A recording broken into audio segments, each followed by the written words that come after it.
अस्सलाम वालेकुम, welcome to इलेक्ट्रोमेशन। Students, आज के लेक्चर में हम एनालॉग और डिजिटल सिग्नल्स का मुआवजा देखेंगे। दाईं साइड पे आप एनालॉग सिग्नल की वेव फॉर्म देख रहे हैं और जबकि लेफ़्ट साइड पे आप डिजिटल सिग्नल की वेव फॉर्म देख रहे हैं। अब हम इनका कंपैरिजन टेबल की फॉर्म में करेंगे कि इन दोनों में क्या फ़र्क है। नंबर 1, एनालॉग सर्किट्स को डिज़ाइन करना मुश्किल है। जैसा कि आप सर्किट की कम्प्लेक्सिटी देख सकते हैं, जबकि डिजिटल में सर्किट्स को डिज़ाइन करना बहुत आसान है। जैसे कि बहुत सारी चीज़ों की जगह एक आईसी लेने ली है, आप सर्किट्स में देख सकते हैं।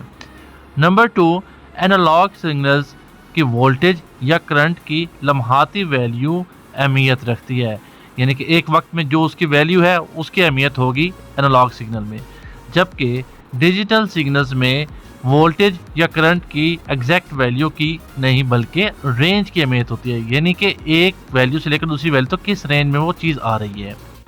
नंबर 3, एनालॉग पैमाइश ज़्यादा दुरुस्त नहीं होती है। जैसे कि आप उसके इक्विपमेंट को देख सकते हैं कि यहाँ पैमाइश करना बहुत मुश्किल है, जबकि डिजिटल की जो पैमाइश है वो एग्जैक्ट होती है और दुरुस्त होती है। अब आप यहाँ से कंपैरिजन देख लें कि डिजिटल की पैमाइश बहुत ज़्यादा आसान है और एग्जैक्ट है, जबकि एनालॉग की पैमाइश बहुत मुश्किल है। एनालॉग में सिग्नल टू नॉइज़ रेशो कम होती है, मतलब कि इसमें नॉइज़ सिग्नल को ज़्यादा डिस्टर्ब करती है, जबकि डिजिटल में सिग्नल टू नॉइज़ रेशो ज़्यादा होती है, मतलब कि इसमें जो नॉइज़ है वो सिग्नल को कम डिस्टॉर्ट करेगी, सिग्नल की वैल्यू अच्छी रहेगी। एनालॉग डिवाइसेस ज़्यादा पावर खर्च करती हैं, मतलब कि ये ज़्यादा एम्पेयर लेती हैं, जबकि डिजिटल डिवाइसेस कम पावर खर्च करती हैं। जैसे कि पुराने टीवी और नए एलसीडीज़ में आप फ़र्क दे सकते हैं। नेक्स्ट पॉइंट में एनालॉग मिकदारों को स्टोर करना बहुत मुश्किल है। जैसे कि आप ग्राफ में या पेपर पे स्टोर करते हैं तो बहुत मुश्किल से स्टोर किए जा सकते हैं, जबकि डिजिटल डिवाइसेस को या डिजिटल डाटा को स्टोर करना बहुत आसान है। अब तो छोटी सी मेमोरी कार्ड में या हार्ड डिस्क में आप बहुत सारा डाटा डिजिटल फॉर्म में स्टोर कर सकते हैं।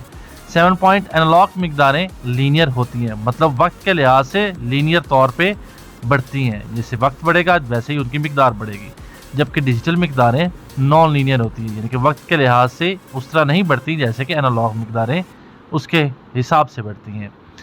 पॉइंट नंबर 8, कारकर्दगी कम होती है एनालॉग मिकदारों की, जबकि डिजिटल क्वांटिटी या डिजिटल सिग्नल्स की जो कारकर्दगी है वो बहुत ज़्यादा अच्छी होती है। पॉइंट नंबर 9, एनालॉग सर्किट का साइज़ बड़ा होता है क्योंकि कंपोनेंट ज़्यादा यूज़ होते हैं, जबकि डिजिटल सर्किट्स का साइज़ छोटा होता है क्योंकि एक आईसी के ज़रिए आप बहुत सारे काम सर अंजाम दे सकते हैं। पॉइंट नंबर 10, एनालॉग सर्किट को आईसी शक्ल में बनाना मुश्किल है, जबकि डिजिटल सर्किट्स आईसीज़ की शक्ल में होते हैं और ये सस्ते भी पड़ जाते हैं। मिलते हैं नेक्स्ट वीडियो में। बहुत शुक्रिया। अल्लाह हाफिज़।